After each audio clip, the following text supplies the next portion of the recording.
Hey, I'm John Bohlinger with Premier Guitar.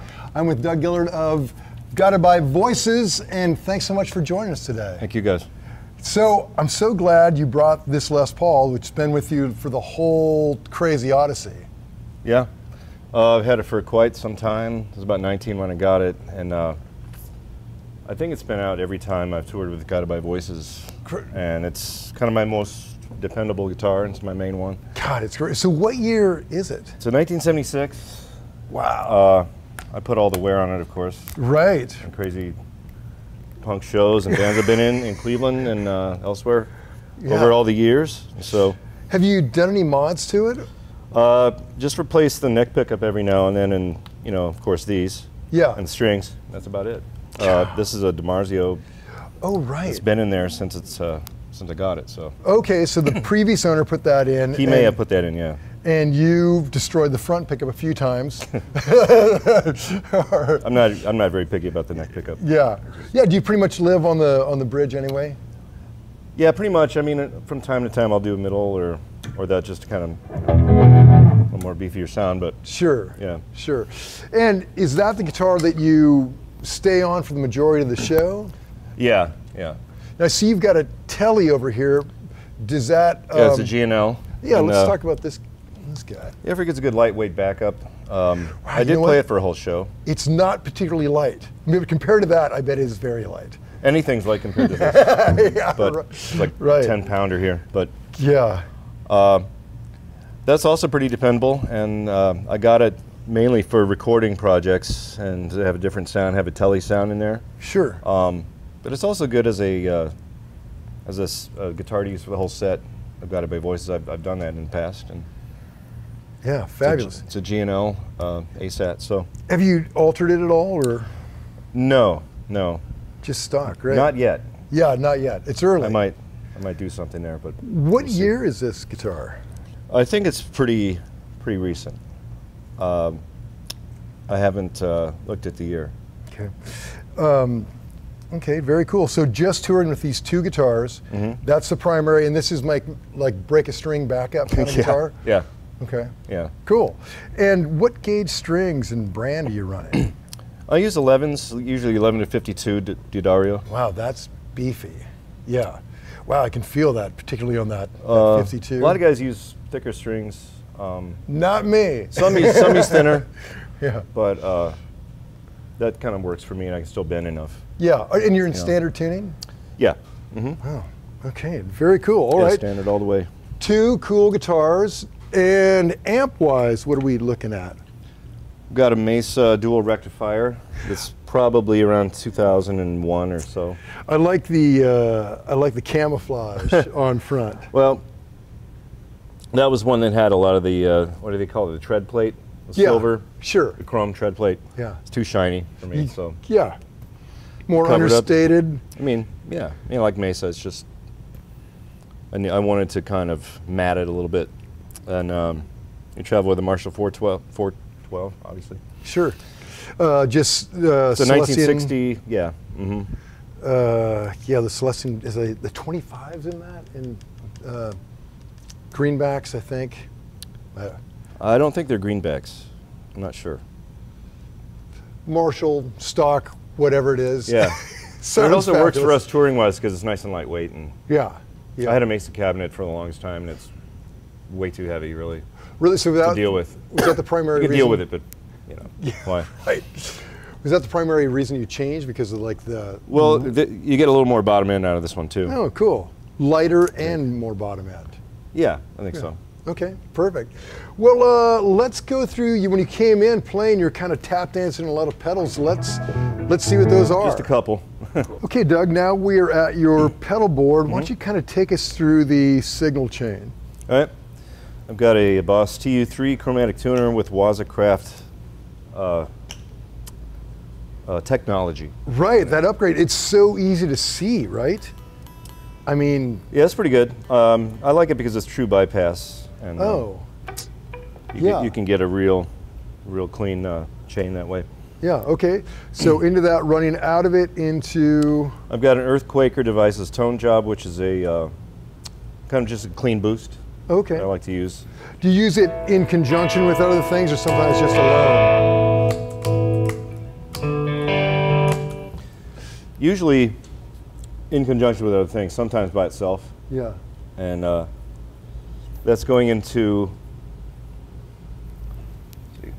it's going into an Arrows by Earthquaker, which is sort of enhances whatever else you have after it. Okay, cool. Then maybe we should throw some of the other stuff and see. That's going to a speaker cranker by Earthquaker. Oh, okay. What's that do? It gives you kind of a little crackle. It's similar to a tube screamer. Okay. Kind of.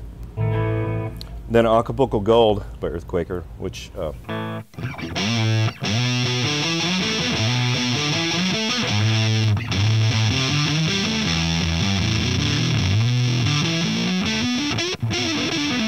that's great. So and with that big knob, I saw you adjusting it with your foot. Well, yeah. That's it's easier to do that way. Yeah, that's too cool. Yeah. Yeah, what a great design. And I've got a Boss EQ for a small boost. Yeah. Then another Boss EQ for kind of a larger little boost there. Sure, and just they also add a little kind of cool distortion to it. Yeah, and it looks like you're giving just a little bit of a mid-range, you know. Yeah, small one. I usually put more mid-range in. Yeah. Going to a Boss Harmonist, which is a pretty much a harmonizer pitch shifter. Oh yeah. I use it for those kind of rise and fall things only. You can do pitch shifting, full chords with one note if you want. I don't use it for that. Yeah, that's great. Those crazy space sounds. Yeah. Another Earthquaker pedal, which is called a transmitter. I use this in the studio a lot, and it's sort of a delay reverb, but it has many sort of different tones to it. And oh.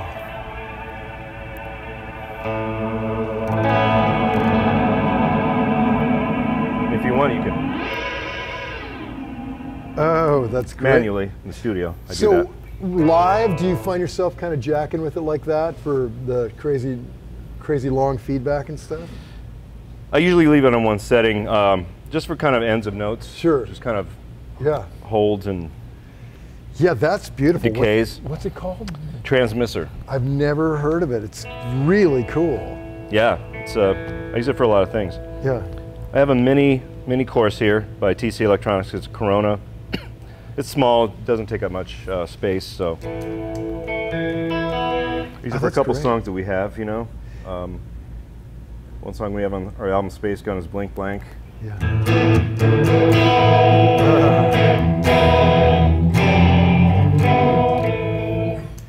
Yeah, that's great. I keep the chorus pedal sort of halfway between dramatic and smooth chorus. Yeah. You know. Yeah, that's great. Just for a couple things. Yeah, that's I don't great. use it a lot, but it really widens it up. Use it for that. Yeah. And that's going into a Flint Strymon, which is a tremolo and reverb together. It has 3 different settings of reverb, 60s, 70s, and 80s. I keep it on 60s. Cool. And the tremolo has 3 different versions. I keep it on this sort of, they call it 63, which means it's either an Ampeg or a Super. I used to have this sort of really smooth sort of tremolo. You can put it on what they call photo and get pretty, you know, pretty choppy. Love that.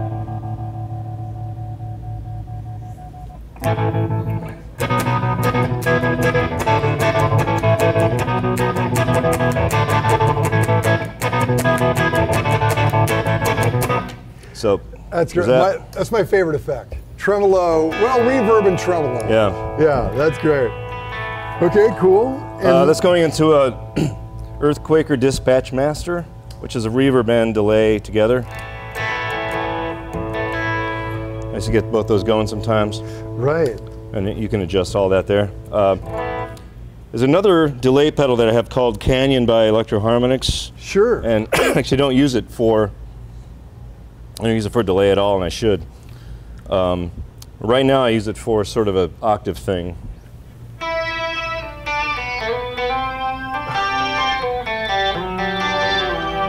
Oh, that's cool. Just kind of simulate a stringy sound. Yeah, it's almost kind of like weird organy kind of thing. I actually have that pedal. I had no idea it did. That's one of many modes. There's octave, shimmer, either it has a loop. You can loop, cool. Sample and hold, all sorts of delays, reverse delay. And then just going into a Holy Grail, Electro Harmonix Holy Grail reverb pedal, which is a nice spring reverb, plate reverb pedal. It's always nice to have a lot of different reverb options. Sure, sometimes you don't have enough. Yeah, right, just to kind of season for the song. And it looks like you're also changing channels over here too on the, do you get a lot of your dirt from changing channels on the Mesa? Yeah, I have one clean channel and two dirty ones I do. There's a middle one too, I keep kind of beefy.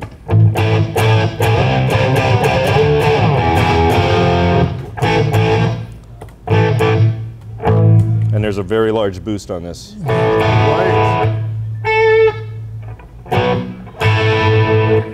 You're the for a triple. So then I'm doing a solo, it's like. Yeah, you're definitely going to cut through with that. It's usually not that extreme of a difference. I got to kind of readjust it for a show, but that's great. You know, and for a triple rectifier, it's kind of surprisingly clean. Not like an overly, doesn't sound triple rectifier. It sounds more just like a tubey hard. I like it to be pretty clean. I have to be careful to not have the gain too high. It does dirt up pretty quickly, but. And I have, whenever you step on any of these, it's going to definitely add some dirt. Sure, yeah. Yeah, well, it sounds killer, and it's an honor meeting you, man. Thanks so much for joining us today. Thank you, guys. Okay, now I'm with Bobby Bear Jr. of Guided by Voices. Bobby Bear. Hey. Pleasure to see you, man. So, I'm a Nashvilleian. I know your work. I know your dad's work. You're like, you're country music royalty, man. Sure. Playing in a punk band. Yeah. Totally. Yeah. Most all of my Americana country friends have no idea what it means to be in Guided by Voices. Right, I'm like, right. Where's my promise? It's the coolest band ever. Right. You know. Well, it all makes sense. You know, when I first heard that you were in the band, I thought, that's kind of an odd choice, but it totally makes sense. I was opening up for the band. Doing your solo thing. I was doing my band opening up for Guided by Voices. Bob fired everybody in the classic lineup and then called me like a year later or so and said, would you like to be in Guided by Voices? And I was like, yeah, sure, thank you. Good. So it's like, take my career, put it over here for now. Well, now I'll write songs and they come out on Guided by Voices records. I mean, like, they're called, God dang. Yeah, right. Well, you had, just for you who don't know, you had number ones in your own, right? When I was 6. Yeah. When I was 6. And then I did a solo record. Google it. And, and then I put out a lot of rock records. Yeah. So, yeah. Yeah, well, cool, man. Over the last 20 years. Well, let's talk about this very cool old guitar. Yeah, just let me bang that very old. I did a record with Sean Slade in 2000, and he had a SG Junior exactly like this, 64, that Jay Mascis used on a bunch of Dinosaur Junior, or a couple Dinosaur Junior records, and I fell in love with it. And I went to Gruen, and it has this toggle switch that isn't there anymore. Sure. So it was a $900 guitar because it wasn't perfect, flawless. And I thanked him last week when I saw it.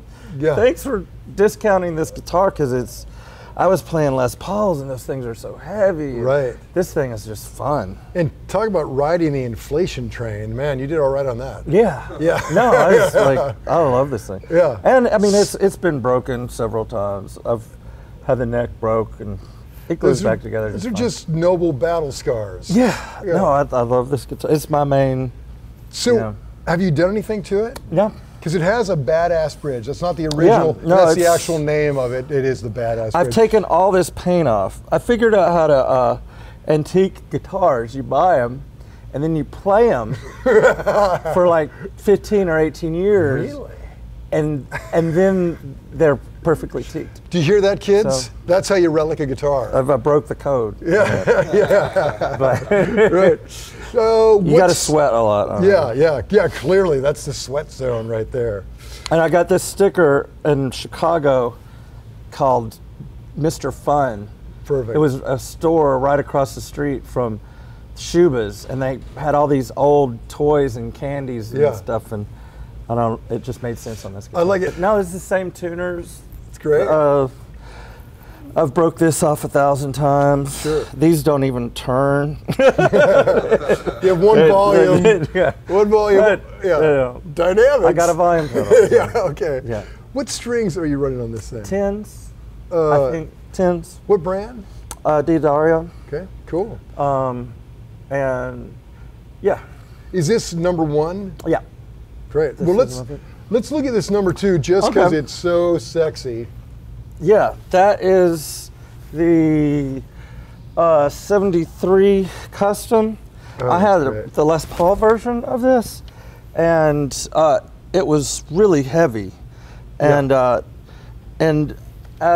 playing the Junior, this is the spot where I dig in. Yeah.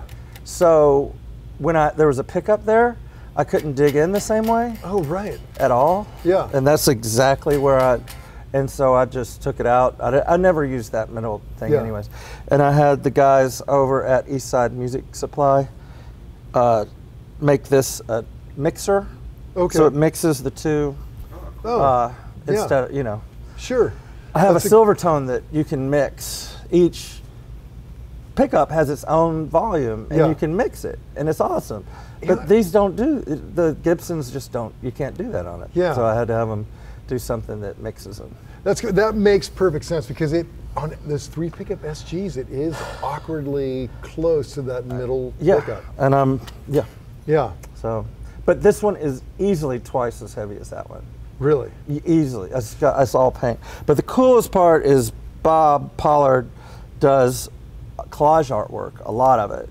And he'd never done a collage for a guitar. So I sent him a color copy, an actual size color copy of this, and he made the collage, sent it to me. I put it, the only way I figured I could do it was put, what's it called? Laminate it. I just laminated it, cut it out, and put it on here. Because I couldn't find a clear pickguard for the whole thing. Yeah. Yeah. No, that's in keeping with the whole punk rock spirit. Yeah. Yeah. Yeah, and double stick tape. Yeah, that's great. But it's really, there's a Spaceman, and there's like a skull, and I love this guitar. And those are the original pickups, right? Yep. So I think those are the patent sticker pickups, if that's from '73. Yeah. Yeah. So somewhere in a drawer, you have a potentially valuable pickup laying around. Sitting on a guitar stand. Don't know where you put it. Yeah. But I love this guitar. It's just so heavy. Okay. Very cool. Well, let's look at your lighter alternative.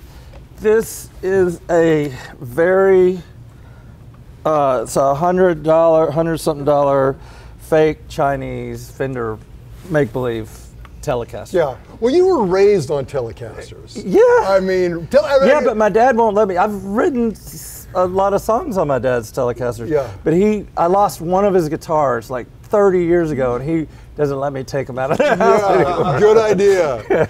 I asked him just recently. Bobby Bear, good idea. Yeah. No, but this came with this really crummy pickguard that was really thin plastic, so I got a triple plied pickguard, and I love those gold foils. Yeah, cool. So I had that put over there at Eastside Music Supply, guys. You know what? Can we hear that gold foil? Yeah.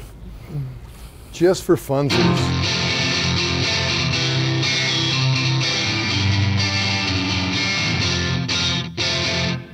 It's delightfully trashy. Yeah.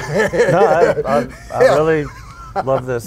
I love playing this guitar. Yeah, I'd love to have a real Fender. I just can't get anybody to return my emails. So Fender, yeah, so Fender hit a brother up. Yeah, yeah, they're here in town. But, yeah, my roommate has like every Fender bass guitar ever made. Sure. I can't get nothing. But yeah, I'm working it. Right. Yeah. Well, yeah, it's about time. But seriously, I mean, I remember your old man had that clear telly. What is he has a Guitars by Leo. He has a GNL telly. Oh, really? Yeah, that Leo actually gave him. Oh, back in the day. Well, back probably when GNL first hit, Leo brought one. In the 50s, when Dad would play around LA, Leo would show up and hand whoever Dad's hotshot guitar player a telly and say, or it wasn't even a telly, it was just, because Leo didn't play, to have Dad's guitar player in LA play it at the gig and then give him feedback, and then he'd go back and, you know, make it, tweak it into, till he made the masterpiece. Yeah, I wish Dad would have accidentally kept one of those guitars. Yeah, right. He'd buy you a house today. Yeah, exactly. But no, he's got that. I don't. He mostly plays acoustic now, though. Yeah. But he switches it up a lot. Well, very cool. Well, let's talk about these amps. Okay. This is for the first year I used the Spaceman Head, which is I've always played Bassmans. Sure. And this is my old Bassman Head, and I had this channel turned into an Overdrive channel. So cool. Yeah, it gets as dirty, but it's just too. I had to have the squasher to. It was too loud for almost anything. Yeah, I bet. And my favorite era of Guided by Voices is the Doug Gillard, Nate Farley. Everybody had a dual rectifier. Yeah. And I got this transatlantic that does that sound. Right. But it also does this Vox sound, and it's tiny, and we don't have a lot of room in the van, so it's, you know, that's my main, and the channel switching is really cool. Yeah. Between, let's flip through some of those. How are you controlling? So are you running them both together? Nope, I don't use this one unless this one breaks. Oh, okay, so that's your backup. So this is just my backup. In case of emergency. Yeah, so the first year I used this one, and when I can fit it, I carry it around as the backup. This is the main. Okay. But it's got this, that's the boogie sound. Yeah. And then it does this Voxy thing.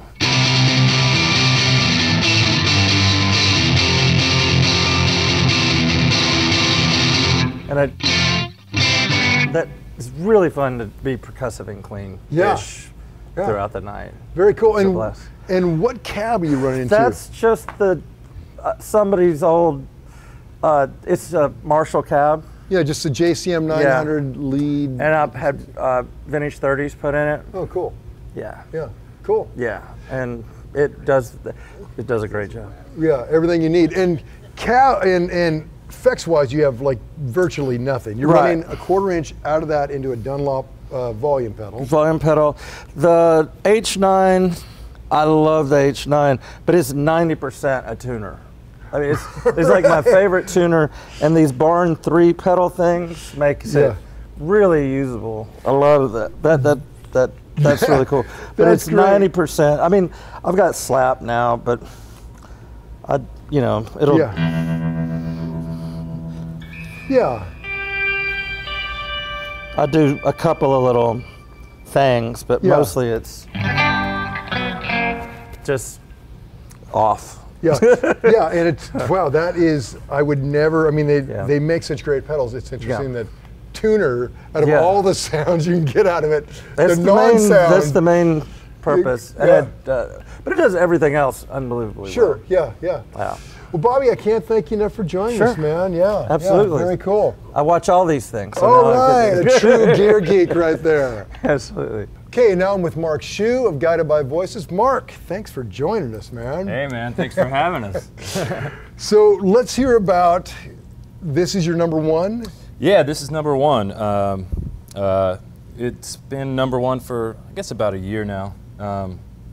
It's just like it's a few years old. It's like a American Special P-bass. And I got it used, and I swapped out the bridge and put a badass in there. And then these pickups are Fender Custom Shop 62s, I think. Oh, cool. Did it come with it, or was that one of your own upgrades as well? Yeah, I just replaced those and I put some new tuners on there. I think they're like Hipshot. Okay. So gave it a little bit of love. Yeah. Very cool. Yeah. But it's got a nice like thin neck on it. Yeah, it almost looks kind of jazzy, that neck, more than a P-bass. Yeah. Yeah, it's really fast, and it's great because we do a lot of high melodic stuff. And, sure. So was the neck kind of the deciding factor when you're looking for the bass? Yeah, it was. I had heard about these and heard that the necks were kind of thin on them, and I have my other bass. It had been #1, and it's got a great neck on it, but this is just like feels like butter. Yeah, cool. What strings are you running? These are DRs, and I think they're just like whatever the standard medium gauge thing. But they're great. I probably go through a set, either a set a night or a set every 2 nights, depending on how. Are you kidding? They're just completely. I mean, these last longer than like a lot of strings I've tried, and they're great. But you must have very acidic sweat. I guess. Yeah, I don't know. I read somewhere that like John Entwistle, he used to just replace his strings every single show. And, and I was just kind of like, I like that piano-like bass tone. Yeah. So just try to keep it bright. Yeah, that would do it. Yeah. Wow, man. Yeah. Okay, very cool. Now, do you pretty much stay on that the whole time? Yeah. Unless something goes wrong. Right. And if something goes wrong, you've got that happy little twin over there. Yeah, happy little twin. Yeah, this guy is. I bought this new, brand new. Walked out of the store with it. It's like, I think it's a 2016, just American Standard. Sure.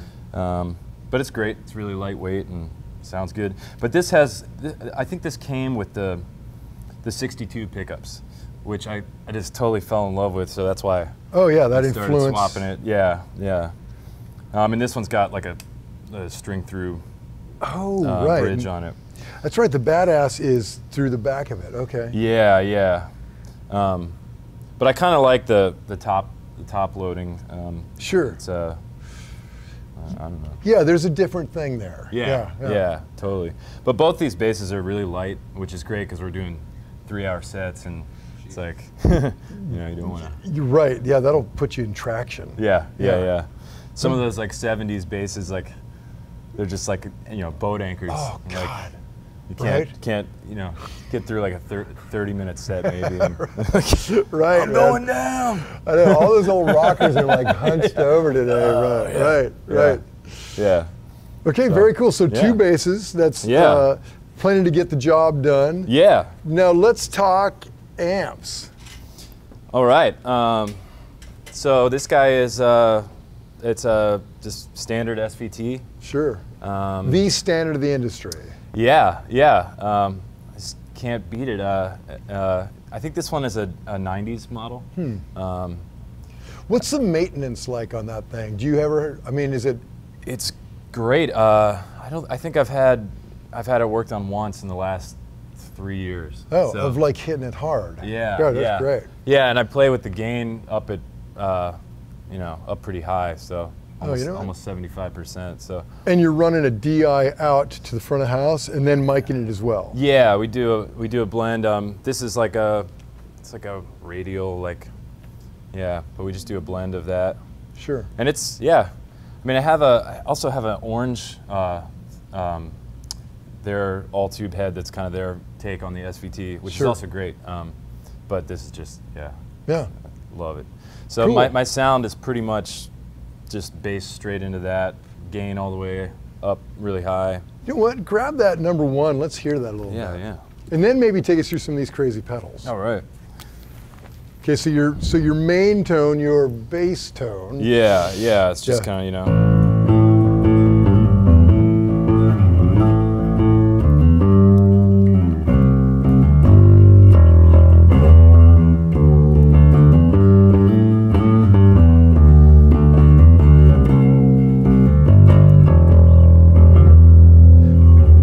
know, you're right. It does have almost that, those new strings give it like a piano-y clarity. Yeah. Something about that, like that bounce to the sound is, Yeah, it's less percussive and more, you know, melodic. Right. Okay, very cool. Okay, let's talk about these pedal boards. So you run into a tuner, of course. Yeah, it's the Boss TS3, looks like. TD3? Whatever their standard tuner is. And it's great. And then I've got this is like a Boss bass overdrive, which I'll use on. There's just a couple songs in the set that need like a little more hair. So sure. So you know, like.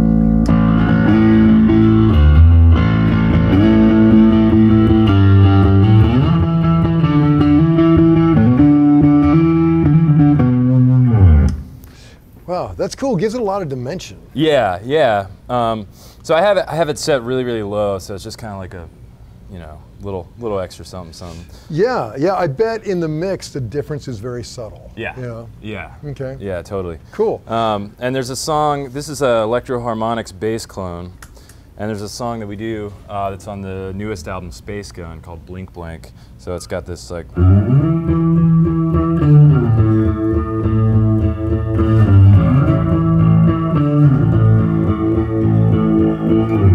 So great. Yeah. True weirdo bass tone. Yeah. Love that. Yeah, totally. And this last one is just a Boss digital delay. I guess it's a DD3. And there's a couple songs I use it on. There's kind of more atmospheric stuff, and there's a song that we do called "I Get Rid of You." That's this starts out kind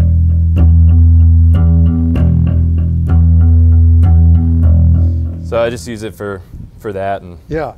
So do you just no tap tempo? You just dial it in by ear and leave it there. Yeah, and totally. hope it's the right tempo. Exactly. Exactly. Yeah. Because whatever that tempo is, that's it. where it is. Yeah. I know. Sometimes I'll look down at it and say, is it in the right place? Yeah. Right. Yeah. But so I don't really. I just keep it back there because we got beers and stuff. Sure. We gotta have room for beer. You gotta have, you gotta have stuff to trip over. Yeah. You do the back pedal like.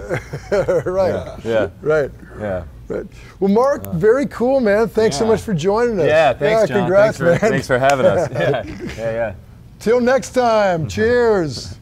Hey, everybody. Thanks for watching the latest Rig Rundown. Guess what? Every week we upload a brand new Rig Rundown to PremierGuitar.com a full week before it's available here on YouTube.